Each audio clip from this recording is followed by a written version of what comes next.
Hi, Kamila. I see your emoji in the chat. I'm glad you're delighted to join in. Hi, Anna. Happy to see you join in. I think Danielle also wants to say something. She has her hand up. So Danielle, do you want to say a few words? Yes, so my name is actually Daniele. It's pronounced like Bruce Lee, and I'm here because I'm really interested in groups who are most vulnerable and a way in which they're able to record themselves and actually their experiences without having to blatantly um, come out. I think it's a great way to help alleviate some of these, how do I say this? It's a great way to alleviate some of these fears and stigma. So I think that's the one of the reasons why I was attracted to this particular challenge. Thank you.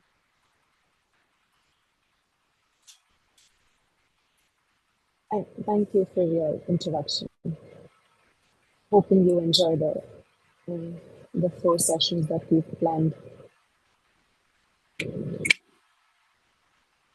Okay, so moving on, let's dive in. But before that, again, let's take a moment to set our intentions for this journey. Uh, there'll be a link that share a package link that share in the chat where you can write a brief letter to your future self about what you hope to achieve during this challenge. Uh, you have around 3 to 4 minutes to fill in. We would love to read your responses.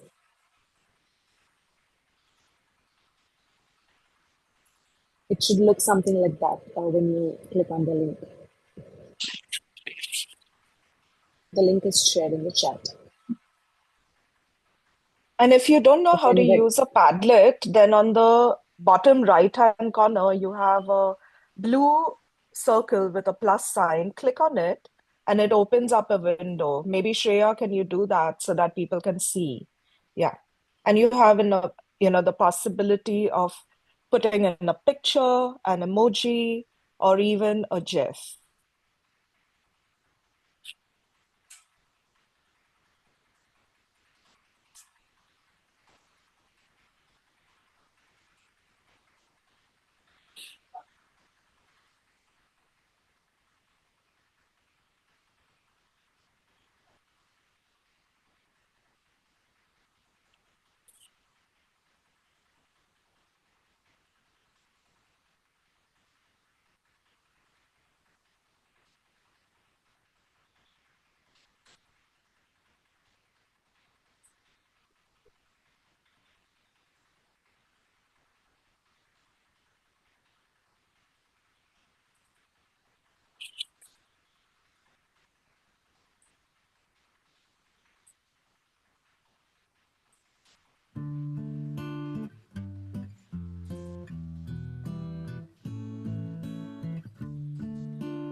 Well, nothing ever lasts forever, no. 1 minute you're here and the next you're gone. So I respect you, wanna take it slow. I need a mental receipt to know this moment I own. Do you mind if I steal a kiss out? A little souvenir. Can I steal it from you to memorize the way you shock me, the way you move it here? Just wanna feel it from you. Don't be afraid to catch feels. Ride, drop, top, and chase thrills. I know you ain't afraid about this. Baby, I know you ain't scared to catch feels. Feels with me. I'm your window shopper. sucker for your love. I'm wearing your goggles, virtual reality. It ain't what it cost you. It might be $1 as long as it shocks you. Memory, electricity, well, nothing ever lasts forever. No, 1 minute you're here.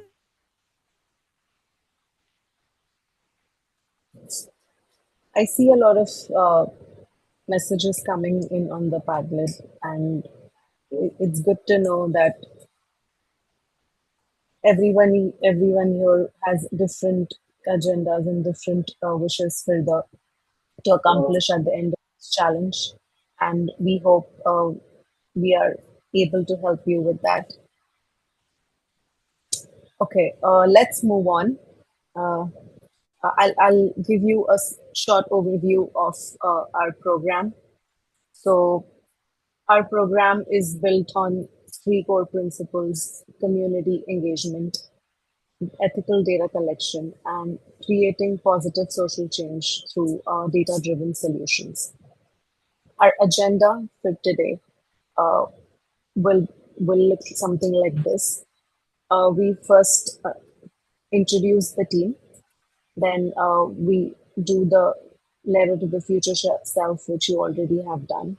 I'll give you a short introduction about our challenge and what we'll be covering in today's session. And then Luis, our colleague, will show you how to use and work around the Safecity app. So today's session looks like we'll also have uh, Elsa introducing the Safecity platform to us. Then we have some hands-on reporting practice on the Safecity app with Luis. Uh, there'll be a masterclass on ethical data collection from our very own Andrea Adams. And then we have a small assignment for you all due next week. It's going to be a fun assignment. There's no there's no homework, but it's going to be fun. So we'd have a short briefing around it at the end of the session.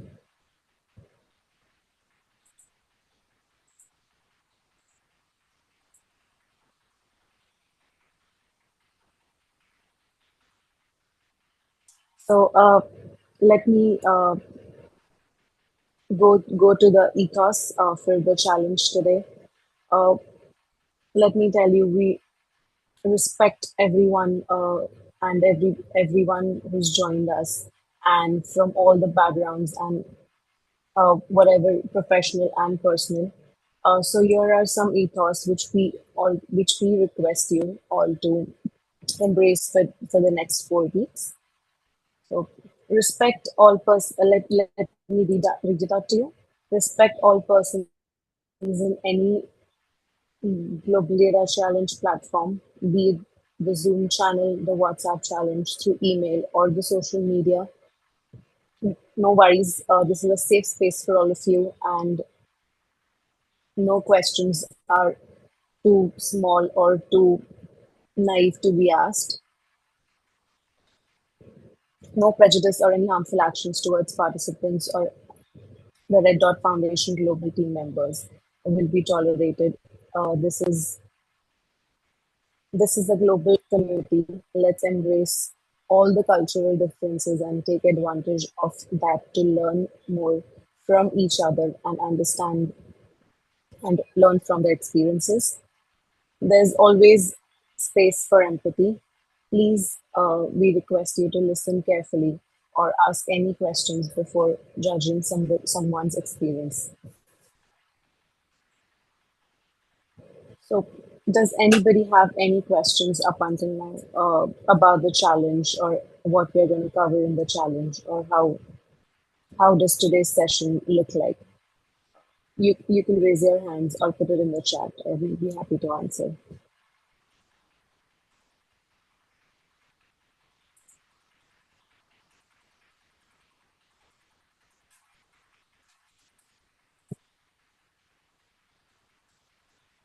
Yes, Jennifer, you can go ahead. Okay, hi everyone. Hello.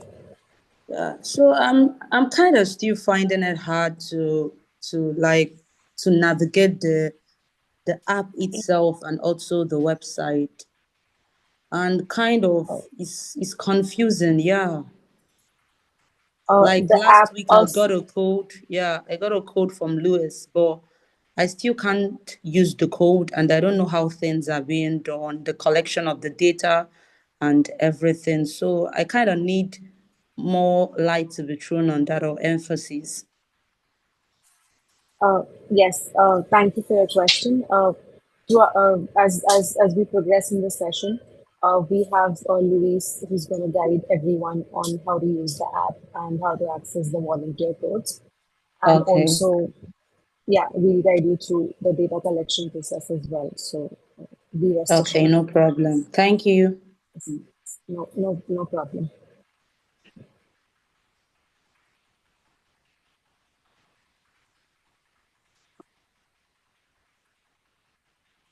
Okay, so let's continue. I'll be introducing our global data challenge team right now. Right now, so meet our team. So Elsa is the founder of the Red Dot Foundation. Camilla is the tech and the data product manager. Luis is the program and outreach officer. Maria is the global outreach volunteer. Ayushi is the UK outreach volunteer.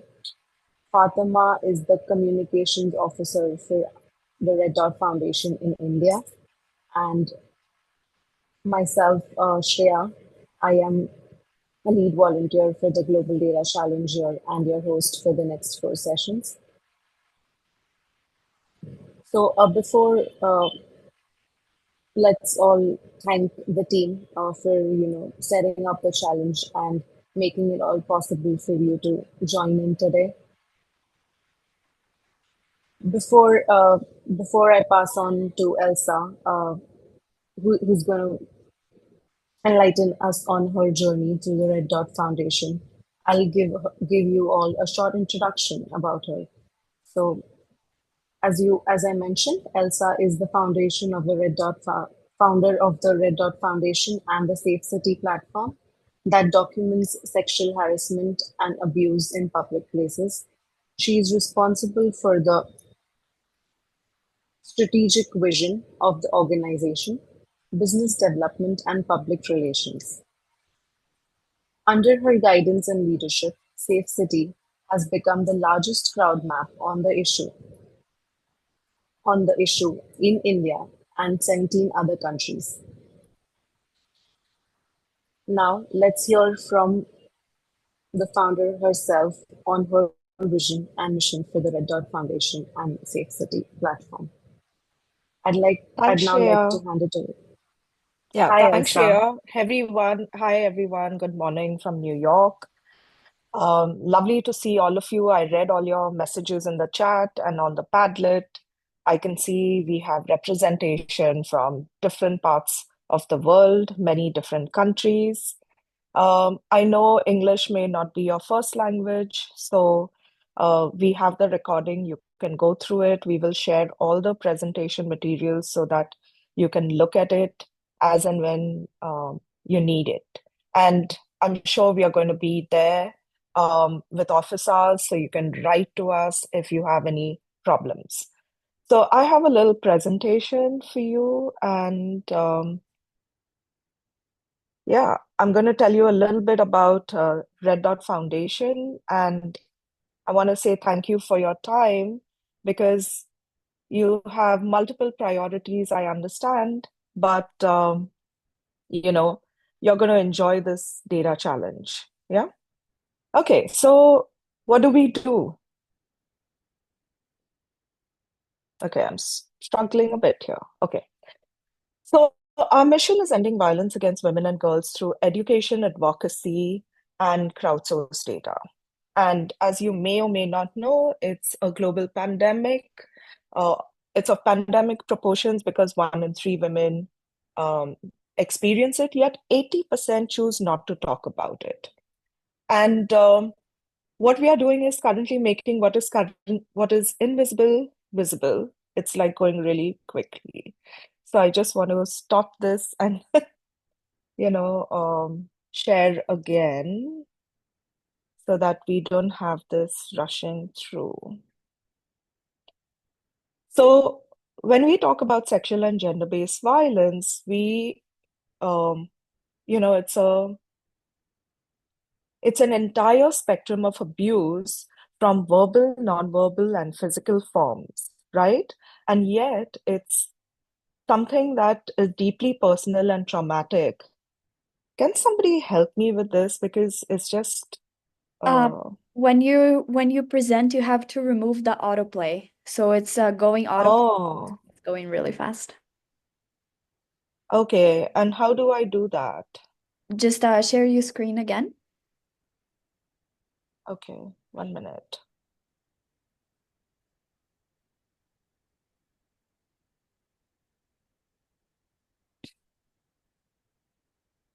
Yeah, and then on the present, just yes, there you go. It shouldn't autoplay anymore. Okay. So anyway, sexual violence, as I mentioned, is an entire spectrum of abuse. Um, this is traumatic.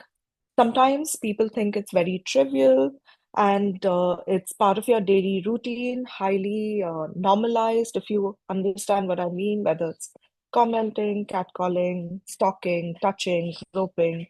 You see it happening on the streets and transport, at your place of work, at your place of school, and sometimes even in your home. But because it happens so regularly, so often, you're often asked to deal with it. You're often asked to grin and bear it and not really report it. And also, there's fear and taboo associated with it. And therefore, um, there's very little reporting. And so, what it means is if no one has reported it, it's kind of invisible. And through crowdsourcing, where we create a safe space to make it visible, you're then spotlighting it, right? Now, how did I come to do this work? So, in December 2012, there was this awful incident where a young woman was traveling on a public bus in Delhi. It was semi-private. She and her boyfriend had just gone to watch a movie called The Life of Pi, and they were returning at around 8 p.m. And they got on this bus thinking it was filled with people, but they didn't know that those were a gang who were out to create mischief. The and trigger warning over here, these guys went on to gang rape her, beat up her boyfriend, tied him up, but they went on to multiple times rape her on the bus, and not only that, insert metal tips into her body, pulling out her innards, and then threw her out on the streets, leaving her to die. It was such a gruesome incident that it made a lot of news in India and abroad. And at that time, I was working in the private sector. I, along with my friends, decided to do something, and this was what we did. 10 days after the rape, we launched Safecity to document our personal stories because we realized ourselves that all of us had experienced various forms of abuse but had never really reported it. And this incident created the space for us to talk about it. So, what does Safecity do? It creates a platform which is anonymous, safe, and accessible. And thus far, we've collected over 86,000 unique incidents from 86 countries. It's open data source. So, for example, if you go to our landing page of the web app or the mobile app, and Louise will walk you through it, um, you will find a map with dots on it with numbers. So you can see these. This is zoomed into New York, where I'm currently calling in from. And these dots with numbers, you can zoom in right up to the street level, read the stories, find out what the experiences were, etc. And then what do you do with this? So we encourage multilateral action, not just at the individual level, but the community and the institutional level. And we'll talk a little bit about that. So what are the unique features of our app? It's anonymous reporting by design. We do not collect any personal information. All the incidents are geotagged, so that means there's a location indicator, and it's all driven by community. So, for example, all of you are a community. We have reached out to your universities or your associations, and they have nominated you, or you have nominated yourself. And slowly, we are building these communities one neighborhood at a time. In India and around the world, we have partnered with grassroots partners, we've partnered with police and others, so that they can then understand the violence that is happening in their neighborhoods and then use it to design solutions. Just to give you an idea, why is this important? Because often we think of violence happening at a particular time of day or night. If you ask anybody, and if I were to take a poll, how many of you would say what is the peak when the violence occurs? And you may choose to put in the chat section. When do you think in your city is the peak when maximum crime happens, especially against women and girls? In our data set, it's really 5 p.m.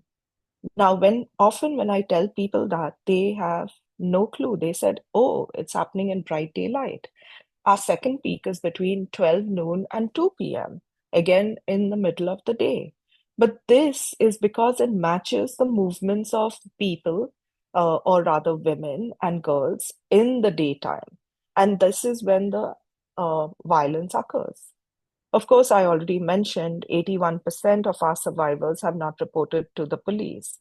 And 40% of our survivors who have reported on Safecity have said that it happens in the street. So these insights are very, very important.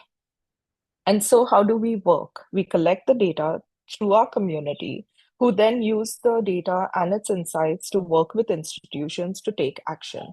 And it's a circular process. So I'm going to give you some examples of how we work from data to action. And several of you have mentioned that you're very much interested in this piece. How do you make data work? So at the individual level, often many of us think we are very alone. But you will realize that through Safecity, many of the experience shared by the people are not unique. It has happened over and over and over again. And that in itself is very illuminating, because you know you're not alone, but you also know that you can ask for help. And we have a lot of help information under a separate category called help on our website, on our app. And it is also mapped to your experience. So, for example, if someone is going to report stalking and it's an anonymous report, they will still get information about how to deal with that stalker. Communities, we encourage people to work with their communities to find solutions. And we directly work with institutions, like I said, police, city, and government, so that they can also use these insights to find solutions. So I'm going to stop there and ask Camilla to play a short video, because this will give you an idea of all that I have said so far, and also how some of these data points have helped our partners around the world. Over to you, Camilla. Thanks, Elsa. There you go.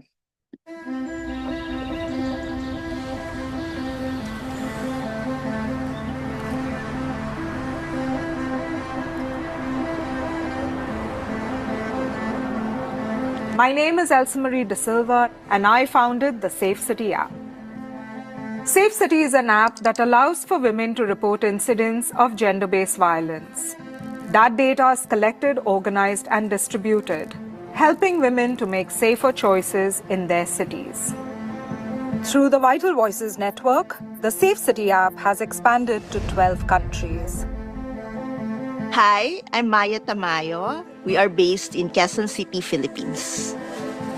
We have appreciated the value of a technology like the Safecity app, wherein we are given crucial data One of our signature programs is the Fellowship for Elected Women Mayors, Vice Mayors, Councilors around the Philippines. When we discussed the application, they realized that gender-based violence is a crime against the community and not only among the individual persons. We want policy reforms that would actually help women achieve gender justice. For us, this is really the way forward. I'm Samara Castro. I'm from Brazil. We have the same situation in Brazil like other countries. We have a lot of violence and we don't have a lot of information.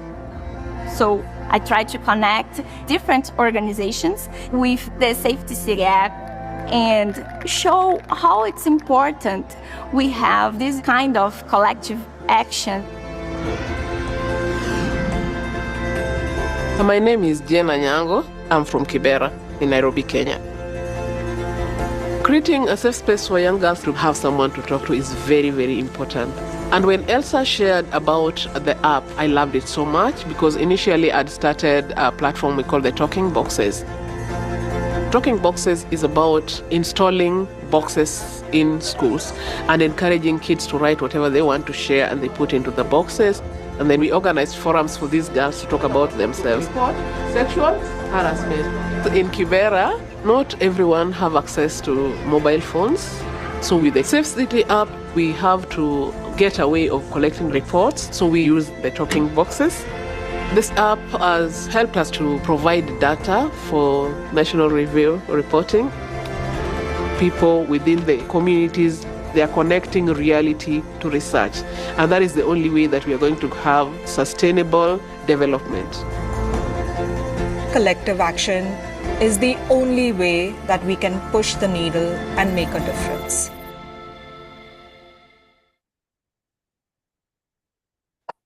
Thank you. Thank you, Camilla, for sharing that. And like we mentioned in the video, collective action is the only way. And that's really why we have these global data challenges. We have a lot of safety champions, and I think Winifred is one of our safety champions in Nigeria because she was talking about the codes. So we will explain all of this as we go forward, but I think through the presentation and this video, you have a sense of what's coming. I am now going to pass it back to the team to take you forward, but I'm glad to meet all of you. I'm excited for what comes out of this data challenge and looking forward to working with you closely.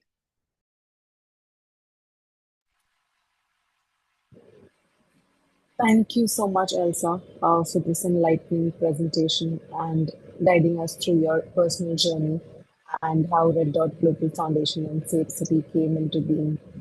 And we all hope the vision comes true slowly and steadily as we move forward. I'll open the room for any questions. If you guys have any questions for Elsa or for the team, you can raise your hands and we'll be happy to answer.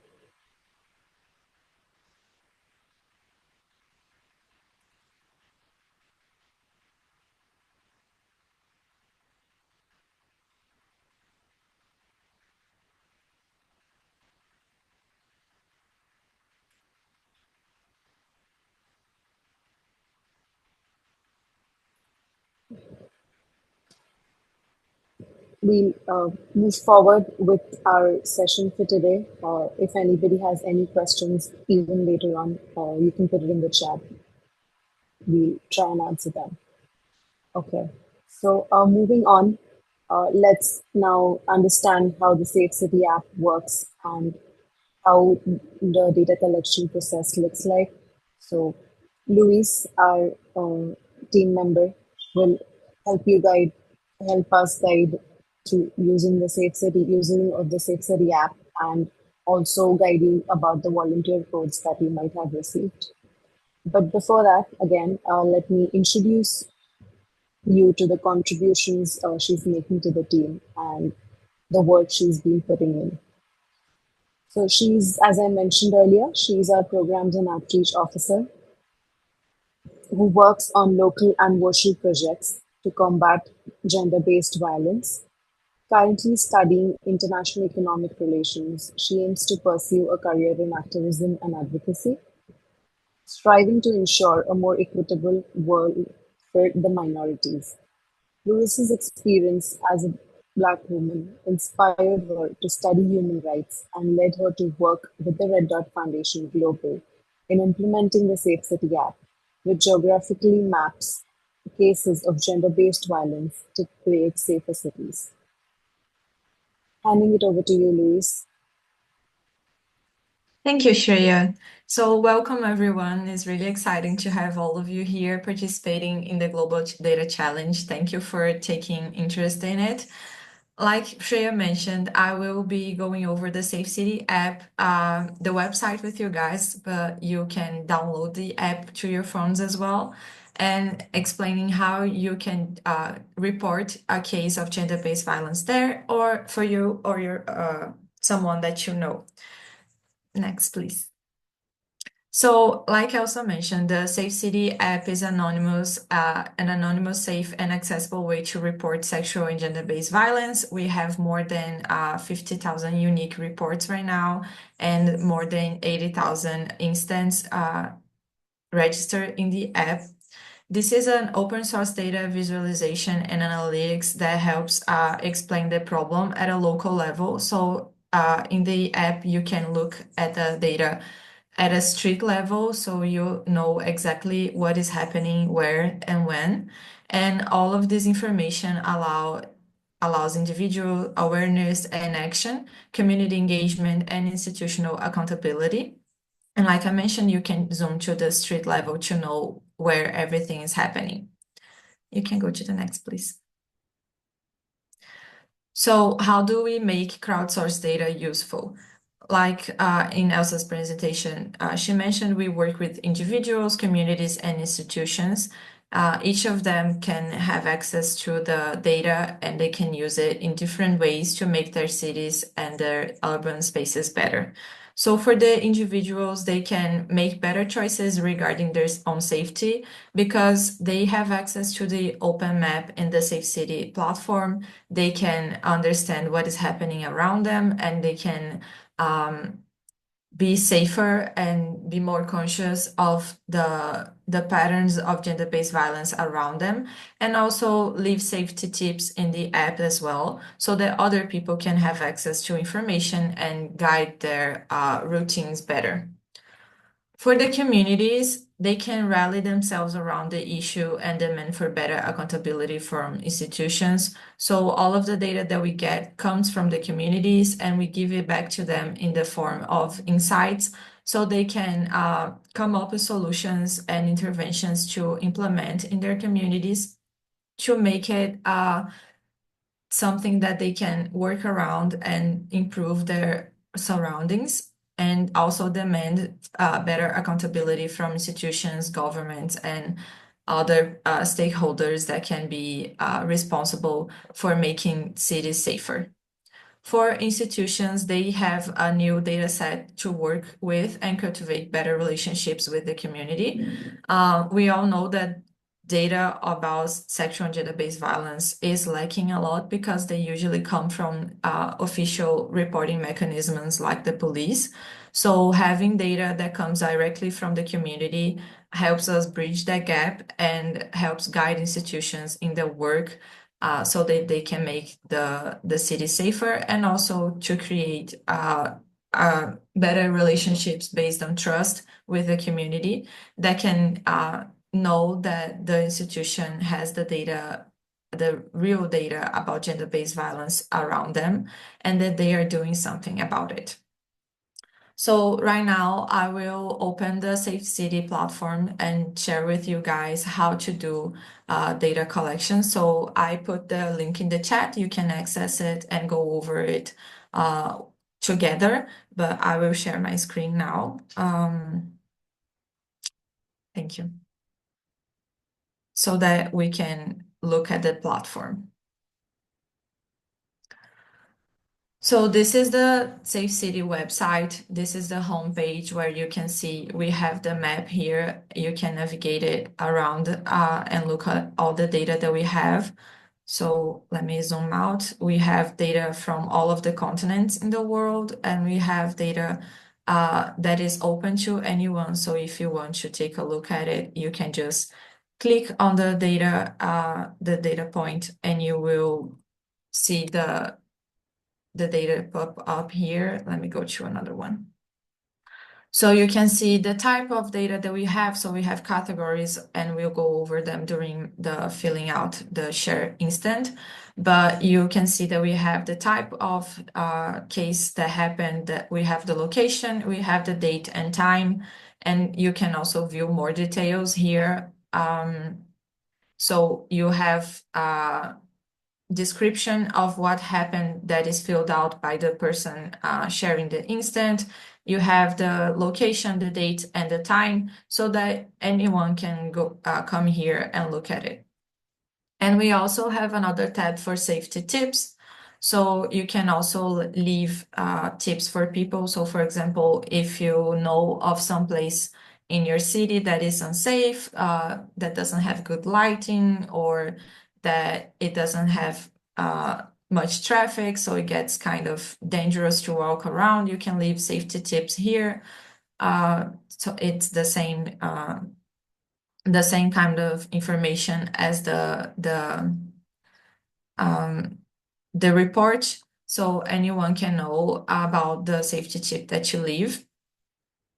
And we also have other functions that we'll go over after we share an instant anonymous here. So to collect the data, it's really simple, really easy. In the website, you're going to click on Share Instant Anonymously, and the same thing in the app. The first thing that you have to do is select your location. So for example, let's do Brazil, that I know about locations. Here, we're going to select the place. We're going to select a city near you. So for example, this is where Camila and I live.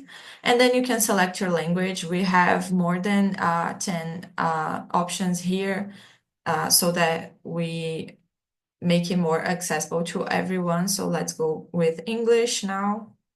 Then you're going to proceed. And the first screen that you're going to see is a consentment. So this is really important for you guys to know, and also for the people that is sharing. So if you're collecting data from someone else, make sure that you read this to them and make sure that they agree to it before continuing with the data collection. So the consent says, we understand it is difficult to recall one's traumatic experience. If you feel uncomfortable at any time, know that you can exit. If you have not hit the submit button, your data will not be saved.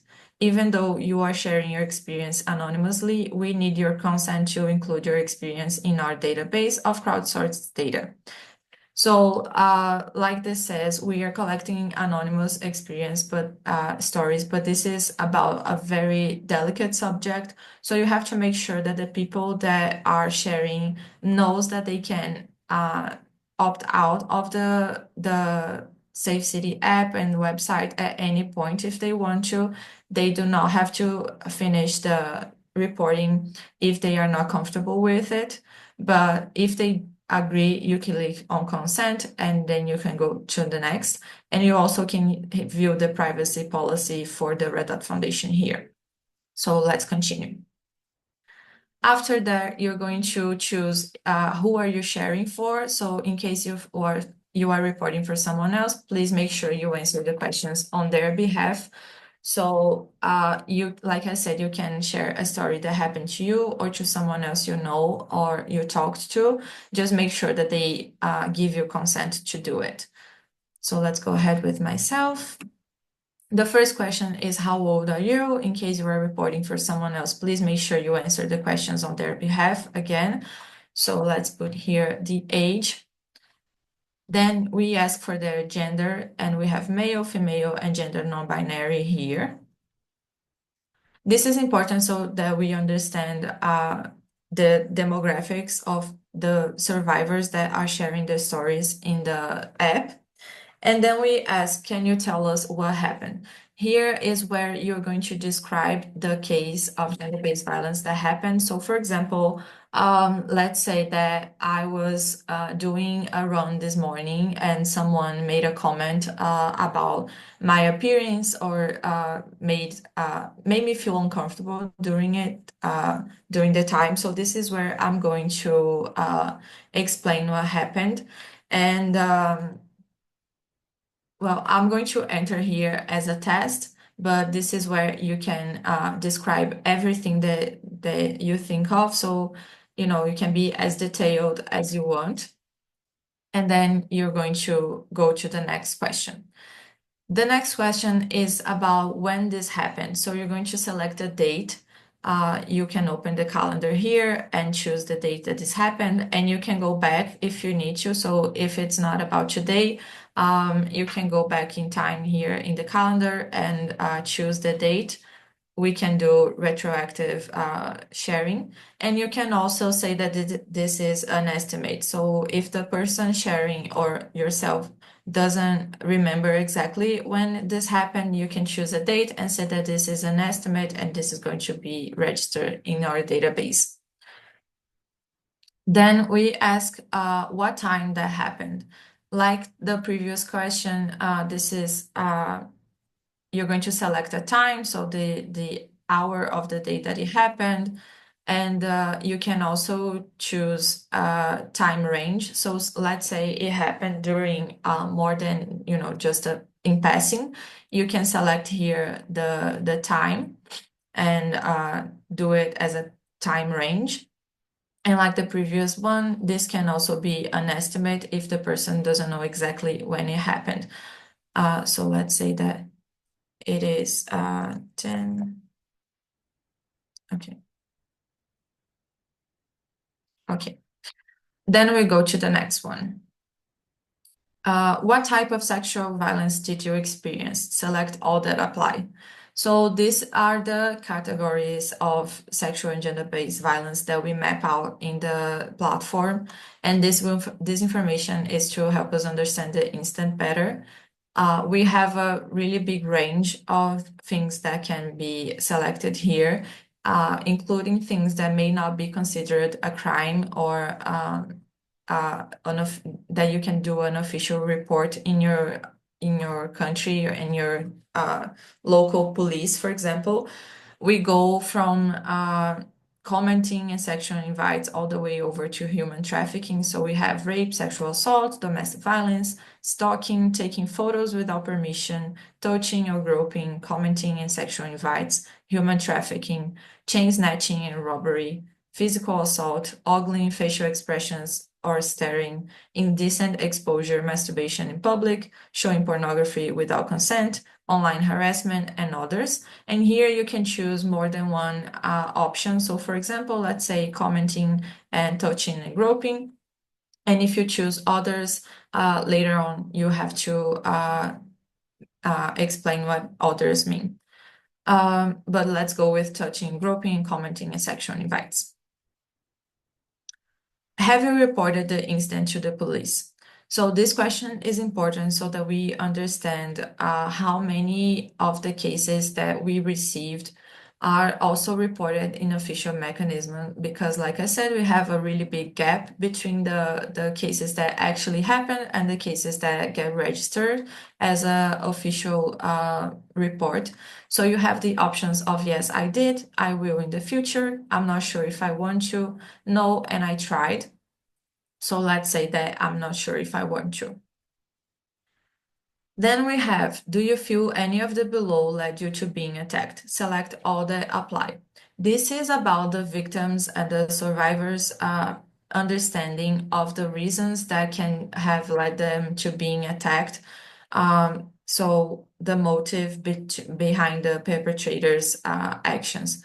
And this is important to us for a couple of reasons. So we understand the motivator behind the attack, but also the understanding of the victim about the attack and the pattern of sexual and gender-based violence that happened to them, to see if they know why it happened, and for example, if they understand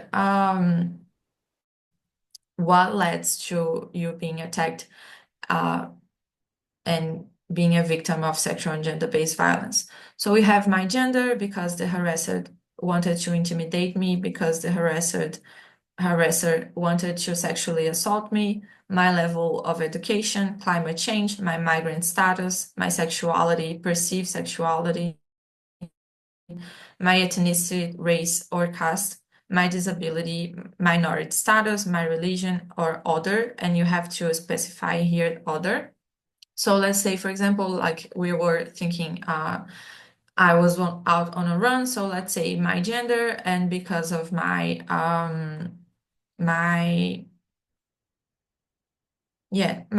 gender and my ethnicity, for example. So you have to elaborate here as well. So let's say that, I'm a Black woman. So I feel like this can be a reason behind the attack. So you put here, and then you go to the next. Here you can add anything else about your experience if you want. So if you have more details that were not asked, if you want, if you or the survivor that you are collecting the story from want to talk about any other feelings that they had about the experience, if they have any insights, if they just want to talk about it, because we aim to make the Safecity platform a space for victims and survivors of gender-based violence to share their experience and to talk about it and feel like they have a space where they can do it. So this is the question that they can add more comments about the experience. And if they don't have anything, you can just say no, for example. They don't want to add anything else. Then we go to the location. So this is where you put the address of where the incident took place. You can start typing here. So for example, let's say that we this is an avenue in Belo Horizonte. It's really one of the main avenues. You can start typing, and like you saw, it's going to give you options here, so you can choose, or you can go to the map and move the pin around to select the place. So let's say you are in a city where you don't know the names of the streets, you're not familiar with it. You can go to the map and try to locate it, and you can zoom out and zoom in of it. So you can move around in the map and just move the pin, and then it's going to fill out the address here. So once you have that filled out, just make sure that the information is correct to the best of your knowledge. And then we have another consent here, another information that you need to read. So the information that you share with us anonymously helps shape policy and decision making. Please confirm that you are submitting information true to your knowledge. You can go back and edit the answers before submitting it if needed, and then you can click in I confirm. So this is really important to us because, like we mentioned, the app is 100% anonymous. We cannot go back to the victim and the survivor or the volunteer that is collecting the data to make sure that the information is true. We have to tell them during the collection that all of this information will be screened for any personal information that may be there and removed, but we cannot verify the information with the person that is sharing. So to the best of their knowledge, we ask them to make sure that the information is true and is correct before they submit it. If they confirm, you can go to the next. And then the last question is, thank you so much for sharing this information with us. You are helping build safer cities. All the information you provided is anonymous and will continue to be. How did you hear about Safecity? So in our case here, we are doing a program, and all of you have received an email from me earlier today with a volunteer code. So this is where you insert your volunteer code in the last question. So for example, let's say we have different partnerships around the world with other organizations, and let's say that you heard about Safecity from them, you would select NGO and then choose the name of the NGO that you heard it from. We have different options here. If you heard from Facebook or Twitter, the same for the others. But in our case, we are going to choose I am a volunteer for Safecity, filling out for a participant, and then you're going to insert your volunteer code. And in our case, the volunteer is GDC and 4 random numbers. So this GDC is it's fixed for everyone. This part is the same for all of you, but then each of you have a different ending for it, so the numbers. This is really important to us for the program because you will be collecting data during the in-between of the sessions, and we need to keep track of the number of reports each of you are collecting, and also in general that the reports that are coming in are related to the Global Data Challenge because we are going to use that later on. So we need to have a control of your collection. So that's why each of you have a different volunteer code so that we know that you are doing your data collection and that we can use that data for the other sessions of the Global Data Challenge. So please make sure that you insert the volunteer code here and that you have it correct because otherwise it will not count for your data collection. So like I said, the code is GDC for Global Data Challenge and then for random numbers for each of you. If you are going to share the link of the platform with other people for them to share themselves, give them your code and ask them to put it here so that we can keep track of this as well. And then after you do that, you just have to hit next and you're done submitting your report. So we have here ending message. So by sharing your experience with us, you are helping prevent 3 others from experience something similar. If you have 5 to 10 minutes, we would like to know more about the incident to understand other factors that play a role in sexual violence.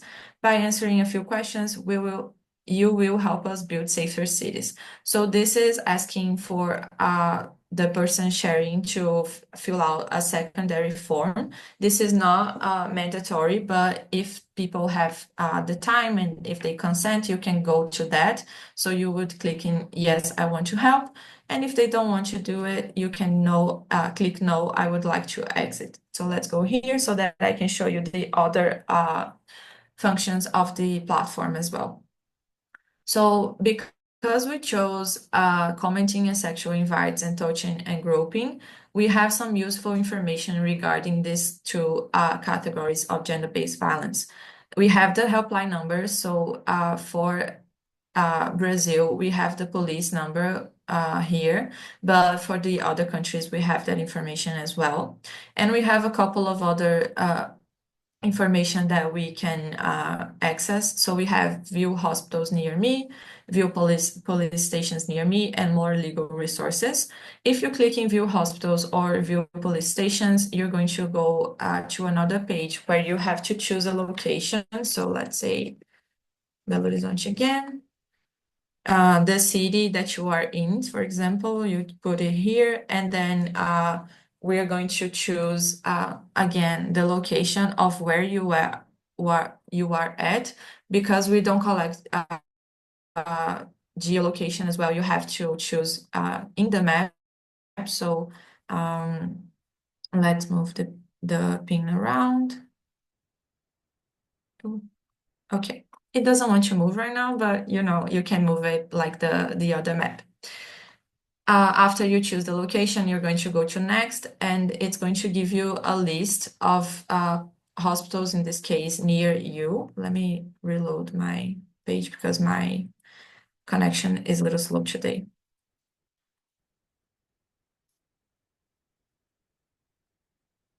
Okay, sorry about that. Let's go back here. See police stations. We're going to choose the location. Move the pin.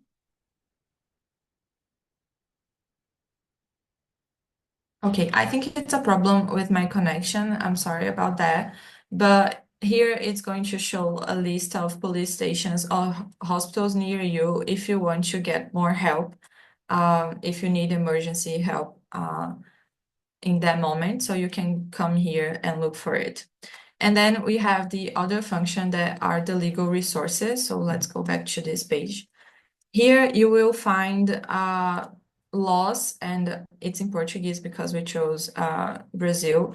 But here you're going to find laws regarding the gender-based violence in your country. So you can check here.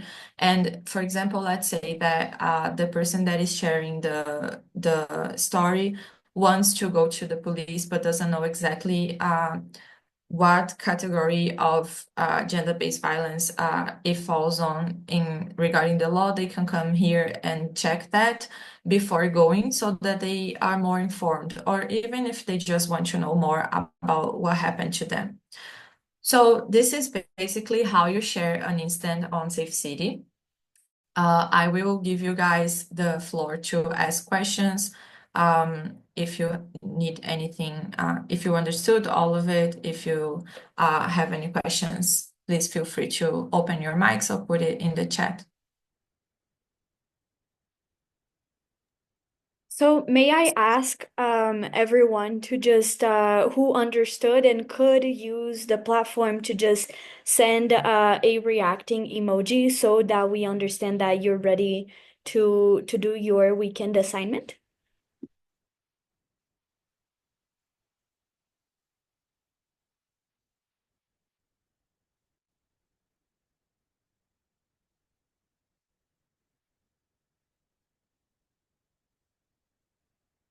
You're on mute, Camila. Sorry. So I'm seeing the emojis in the chat. Does anyone have any questions on how to use the Safecity app? Okay, so Winifred said, so we're the ones collecting the data ourselves by giving them the platform to fill out the form.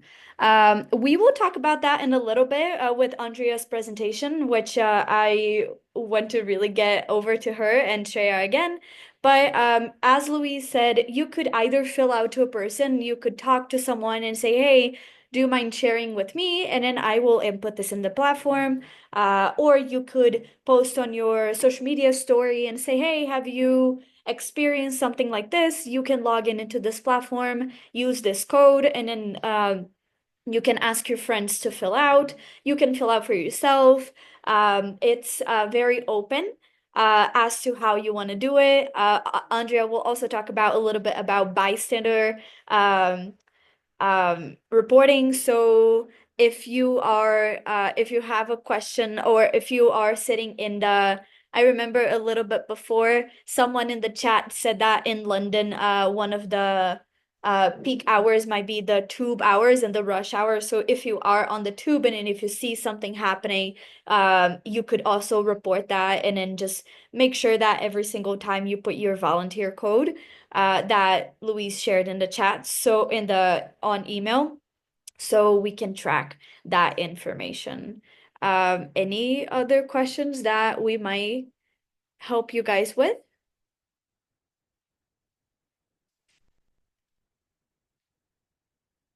Okay, I'm not seeing any. So Shreya and Andrea, over to you. And if you do have any other questions, or as you're filling out a report, you have any questions, you can just let us know. So someone has Yeah, Shasvi has a yeah, go ahead. Ask your question.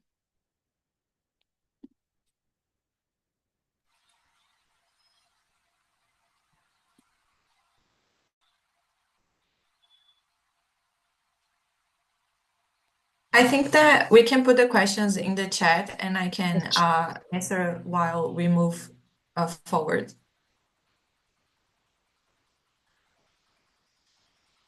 Yeah, Let's just put it in the chat. yeah, and then I will answer you in the chat. Shreya, over to you. Thank you, Louise, for the in-detail presentation about how to report data in the Safecity app.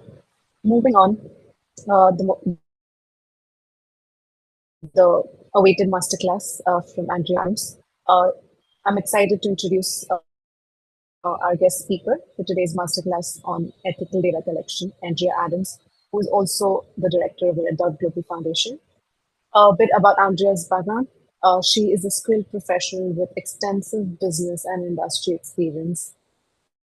She holds a PhD in industrial and organizational psychology from Capella University, a JD from Loyola Law School, and an MBA from UCLA. Andrea has already committed to working with the Red Dot Foundation by participating in the group's revision of its privacy and terms of condition policies for its website and mobile applications. Her research and publication interests include mobile application privacy protection, including Red Dot's Safecity mobile application and its informed consent protections. She'll share her expertise in the upcoming presentation. Over to you, Andrea. Good morning, everyone, and I guess it would be good evening and good afternoon, et cetera, et cetera. Welcome to the Global Data Challenge. I'm going to be talking to you about ethical data collection. And we thought as a group that it's important to talk about this because it's part of the foundation of kind of the organization in terms of how we do things. And it's also a real important part of the foundation of the app. And so, Camilla, next slide, please. So data collection is really about maintaining the rights of individuals, really not looking to get information about private data and not seeking to use it inappropriately. But really what's concerning, what may be important to you is the fact that this is about collecting data on the app. And on the app, we want to make sure that the data that's collected is accurate and complete. And then with respect to you, if you're providing the information yourself or you are helping somebody else give the information, that you know what the ethical standards are at Red Dot Foundation and how the app is created. Generally, if you share your information with an organization, you may have the right to go back and say, hey, I don't want you to keep my information anymore. And you may want that information back. Because we collect data anonymously and we de-identify data before it goes on the platform, it's very difficult for us to do that. But it's also important that you know that if somebody were to come back to us and ask, that we would attempt to do that. So that's our ethical protocol with respect to the app. Next slide, please. So the foundation for ethical data collection is privacy. And so what is privacy? Privacy is you controlling the aspects of your life and sharing about yourself. And so one of the things we try to preserve is the privacy of individuals. And it's important for you to understand that this notion of privacy means that we are protecting the individuals, their identities, but we're still collecting the data so that we have the data available for the app. So privacy is about people. It's about helping people really control access to themselves. We recognize it as a right to be protected. And it is in the eye of the participant, not you as the volunteer or us as researchers. It's in the right of the participant. It's through their eyes that we're viewing privacy. Next slide. So what Camilla was talking about earlier was the fact that there are really kind of three ways where we collect data. The first way is you as an individual. If you wanted to share an experience yourself, or you gave a link to the app for somebody to share the experience themselves, that's one aspect of collecting data. As you saw from Elsa's slide about Jane in Kenya, they use talking boxes, and those talking boxes, they collect data. And those folks take the data from the talking boxes and enter that into the app. So that's one way of collecting data. That's facilitating getting the data from somebody else and putting it in the app yourself. That happens if you walk up to somebody and you have a conversation with them and they want to share the information, but they don't want to use the app. You can do that. You can share that information in the app. But the last way is what I'm calling controlled observation. And so you can observe instances that happen in public, and you can record those instances in the app. And that is a way where there was a young lady that shared some information on the question that, oh, if somebody shared this information with me, could I include it in the app? You absolutely can. But as Louise was going through the app, there were certain questions that were asked. You have to make sure that you understand how to answer those questions as an observer, as opposed to somebody who you're gathering the information from. And so if you are observing information in public, the most important thing is that it's in public. You're not going to include private information that you observe. But if you're observing information in public, you need to make sure that you're respectful in terms of what you're observing. If you observe something happen, like somebody is breastfeeding, but somebody comes over and starts to talk to them, don't record the breastfeeding. That's a private area. But what you can record is what happened during that incident. And you have the ability to do that because on the app, you can actually write what happened, and then you get to categorize it. Another important part is you do not have a duty to render aid. So if there's something going on and you observe it and you wanted to write that information down, you don't have a duty to render aid, but you might want to report it to whatever the authorities that are around, especially if there's some incident that's happening that somebody's being harmed. We're not sending you out in the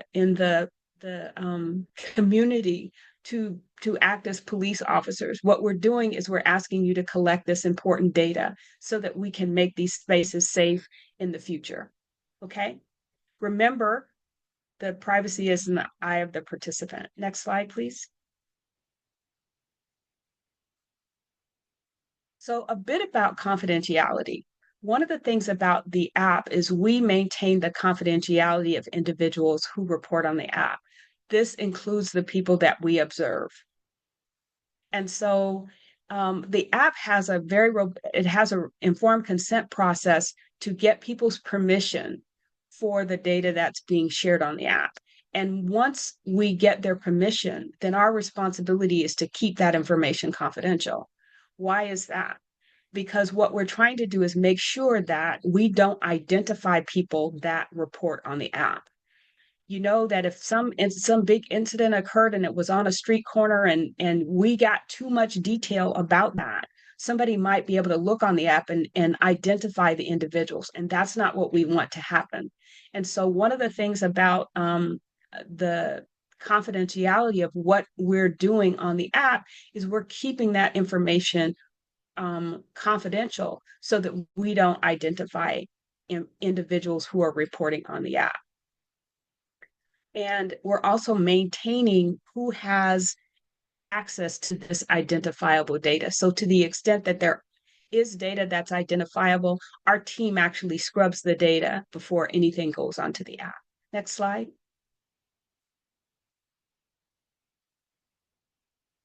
So the other thing that's real important, I talked about not including identifiers. The other thing is to avoid sharing what you're talking about. If you get some data from somebody, then don't share that with your family and friends. That information is confidential. Your observations that are done in public, you can share that. I mean, that's not confidential to the extent that somebody else couldn't have observed it.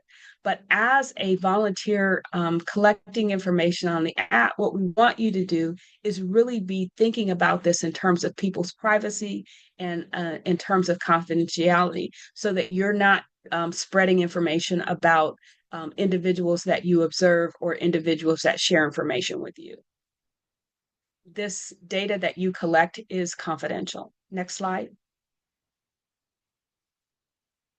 So what can you really observe when you go out and look and see what's going on. You really can't observe people's attitudes. All you can observe is what is going on. And so that's what you want to capture. You want to capture what's going on. I saw a man sit next to a woman really close on the at the bus, and she had to move. That's information that we would love to know, because you'll tell us the time and the date and information. And that is something that maybe policy makers might want to know. So there's ways that they can combat that. The other thing about observational data collection is you have to have some time to do that. You can't just be, sometimes it happens when you are going from point A to point B and you see something. But if you're going out to observe, then you need to take time to do that. And write down what you see. Don't write down the attributes necessarily of the person. Write down what you see them doing. You can also write down roles, like if a police officer was there, or it's the person who is running the train, or something like that. Those are also important in the data that you provide. Next slide, please. The other part of observational data collection is it needs to be unobtrusive, which means that you're not standing around staring at people. It needs to be in public. It needs to be unobtrusive, and you're not doing it such that the person turns around to you and looks at you and says, "Hey, what are you looking at?" So what you're trying to do if you're out observing is you're looking around, you're trying to see what is going on, you're getting a sense of what's happening in the location that you're in, and you're providing those observations. We're not observing data to create findings about that, but we're looking for trends that leads to solutions. The other thing that I will say is you need to make sure that you observe any cultural standards that are in the community. And so if I'm using the breastfeeding example, if in your community breastfeeding is considered private and should never be observed, then don't sit around observing that, even if there's something around that you might want to observe. It's important that you observe that, because what we're doing is we're protecting the people who we are observing. Make sure that you are taking care of yourself in the process. So you can't be standing around attempting to observe and putting yourself in harm's way. And so it's always important for you to be aware of your surroundings, but use this observational technique to gather data, especially when if you don't have friends, family, others that can share data with you. Next slide, please. Okay, so that's all for me, and I'm happy to take any questions that you may have. Thank you so much, Andrea. I will let people put their questions in the chat, just because we're mindful that we only have 9 minutes left. And of course, if there's any questions that go unanswered, we're saving the chat, and then we will be able to answer those questions via email as well. But I really hope that you all got to absorb a lot of what Dr. Andrea Adams mentioned, because everything that she said is the key for you to collect the reports in an easy, safe way for yourself as well. So feel free, we will send you the recording as well, and feel free to chime in back to her presentation. And before we wrap up, I want to call Elsa, who wants to share another piece of information with you all. So thank you so much, Andrea. Thank you, Camilla, and thank you, Andrea. This is the first time I actually attended this part of the session, and I think you really made it easy for everybody to understand how to collect observational data, how to, not put themselves at risk. I know there are a lot of questions about it. One was in the chat section, which I tried to answer. What if my community doesn't? Nobody I know is going through it. And one of the things, Andrea, is that we have to be mindful that just because nobody has spoken about it it doesn't mean it's not happening, right? So would you like to share a little bit about that? Sure. You're on. A lot of times when individuals are when you're talking to individuals, it requires you maybe to be a little bit vulnerable about yourself, because people don't share when they feel that there's somebody, they don't know what the reception's going to be. And personally, I have said, hey, I experienced some of those same things, and then people began to talk to me.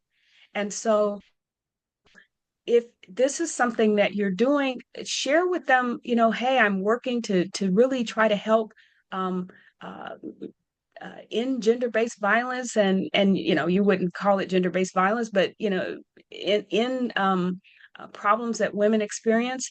And it's just something that I'm really passionate about.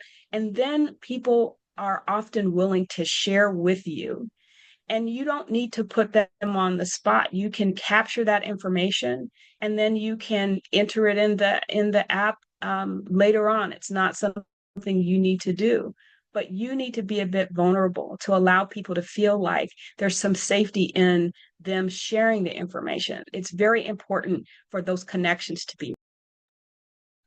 Thank you, Andrea. And I think you raised a great point that you can tailor the language to what suits your community, make it simple for people to understand what we're trying to do and what you're trying to do. Because often we use big words and terms that they don't understand. You may not get the reaction because, in my experience, a lot of people don't even know that their experience qualifies as sexual violence or gender-based violence. Maybe your laws in your country don't even have that provision to make it a crime. In India, we have all the laws, but we know of many countries that don't actually have formal laws that match each of these categories. So I know it's a lot of information, but I just want to share one last slide. Um, this is, the UN Secretary General Antonio Guterres in, I think, 2023 at the Ninth Global Forum of the Alliance of Civilizations in Fez, Morocco, said he gave us a shout out. He appreciated our efforts to mobilize thousands of young people around the world to break the silence and end gender-based violence. And it's really these programs with young people like you who are helping us do that. So I want to thank you once again for signing up. And then we also recently got a shout out from Secretary Hillary Clinton, where she said the Safecity app is such a great use of technology, because we all know technology has its dark side. So trying to use it to better understand and protect women against gender-based violence is an extraordinarily important Vital Voices initiative. So I just wanted to share with you that, because we live in a world that where we are suspicious about tech, we are worried about how AI is going to change our lives, affect our lives. But, technology can be used for good. This is one way of doing it. But like I always say, you can't put a piece of technology out there. It's not going to solve the problem by itself. It takes individuals. And young people like you are the key to our solution, which we've got a shout out from the UN Secretary General. So once again, thank you so much for signing up. I know it's late in some parts of the world, very early in another part of the world, or it's middle of the day, you have classes to run to. So thank you very much. And over.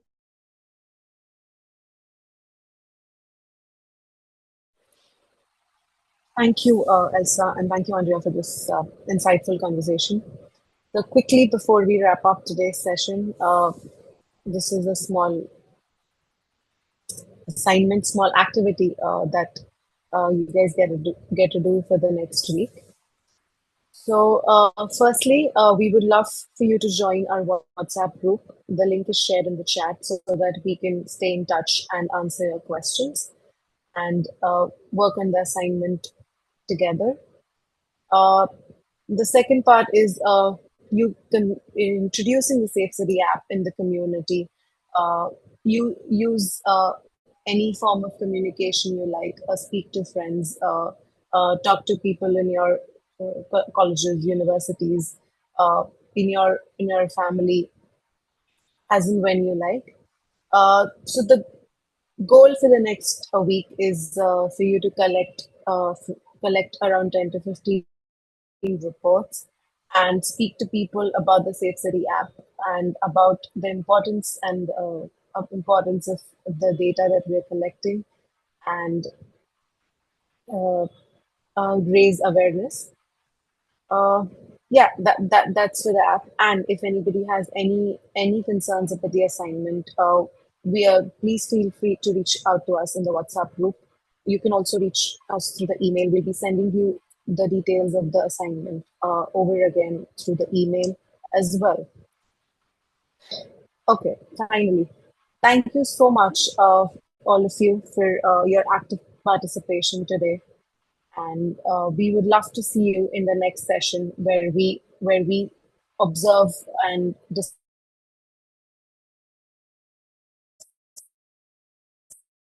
discuss the data collection that you've done and your experience. Does anybody have any questions? You can put it in the chat. We'll be happy to answer. Or if anybody wants to speak up, you're free to do that as well.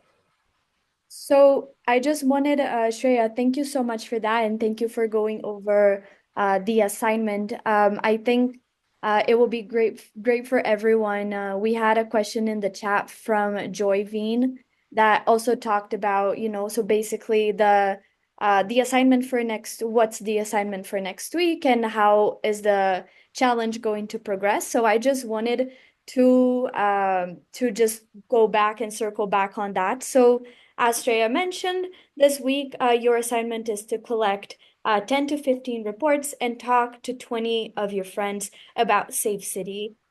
You can collect the reports, and when we talk about reports, they have to be filed on Safecity, and we will measure that through your volunteer code that Louise shared with you. So you will talk to people, file the stories on Safecity. We will track that based on your volunteer code, so you reach the amount.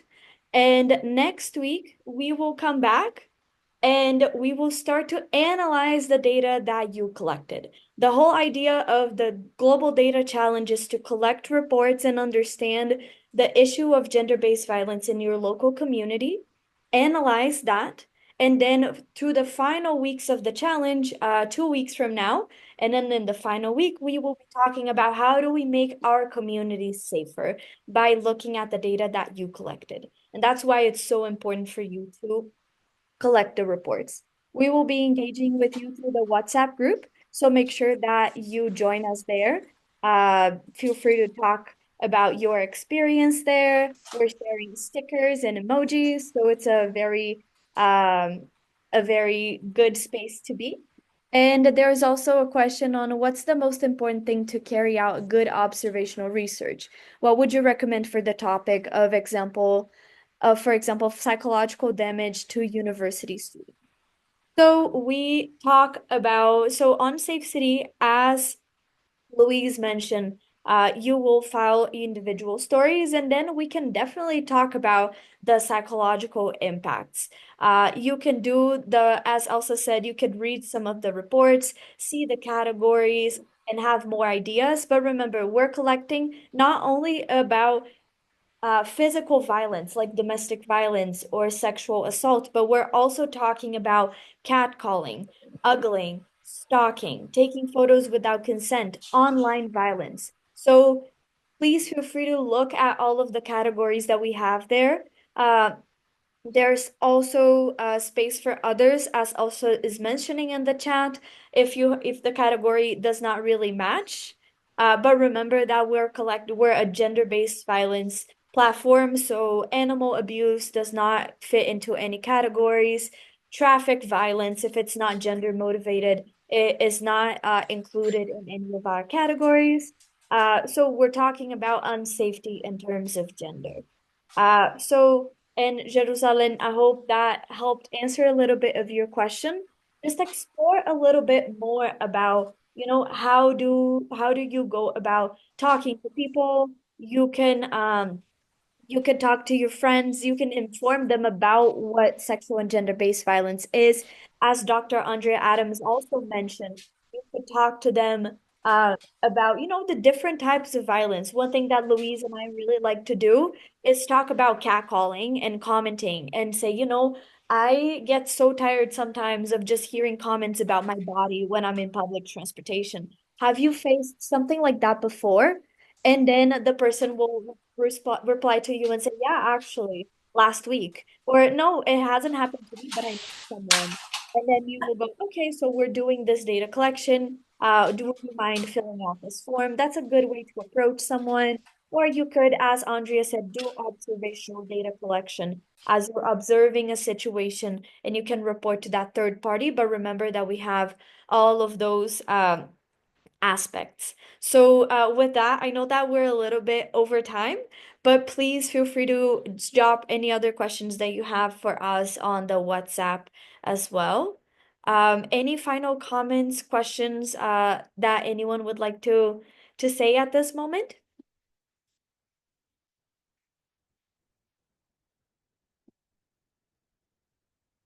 Okay. So with that, I think we can thank everyone for being here today. We hope to see you all next week on Monday at exactly the same time. So we will send you reminders, but thank you so much for being here, and we hope to see you all soon. Bye bye.